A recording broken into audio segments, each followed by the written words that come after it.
연휴 기간에 대통령에 대한 구속 기소가 있었습니다. 수사권 문제, 영장 쇼핑, 부실 졸속 수사 등 총체적 사법 혼란이 드러났음에도 끝내 구속 기소를 강행한 검찰의 결정에 다시 한번 깊은 유감을 표시합니다. 이처럼 수사와 기소가 끝나 재판이 시작되는 마당에도 민주당은 여전히 특검 주장을 거두지 않고 있습니다. 100일 동안 112억 원이나 들여서 특검을 해서 무엇을 더 밝혀냈겠다는 것인지 참으로 이해하기 어렵습니다.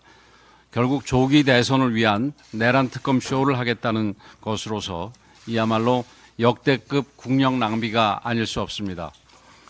이런 특검법을 거부하는 것이 마땅한데도 그럴 경우 대행의 대행까지 탄핵하겠다고 협박하고 있습니다.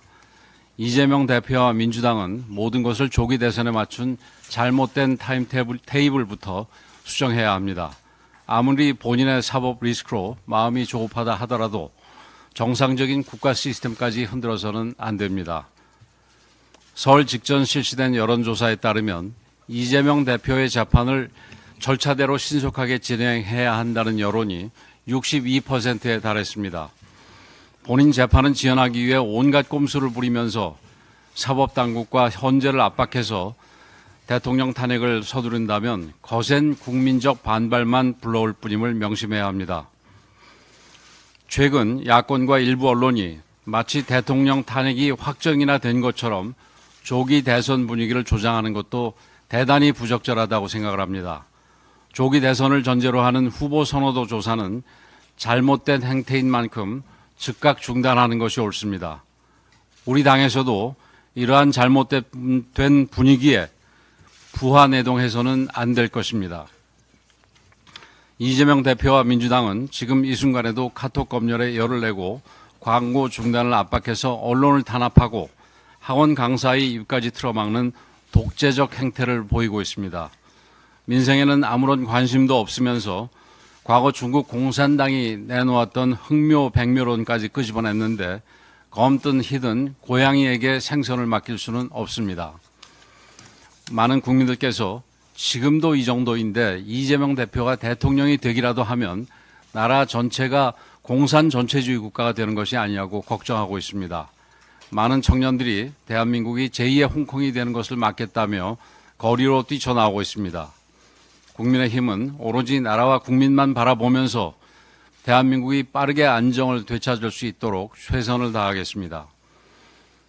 헌법재판관들의 정치적 성향을 드러난 과거 행적들과 특정 정치 세력과의 특수관계 등이 속속 드러나면서 법치의 최후 보루라고 할 수 있는 헌법재판소를 국민들께서 믿지 못하게 되는 상황이 발생하고 있습니다.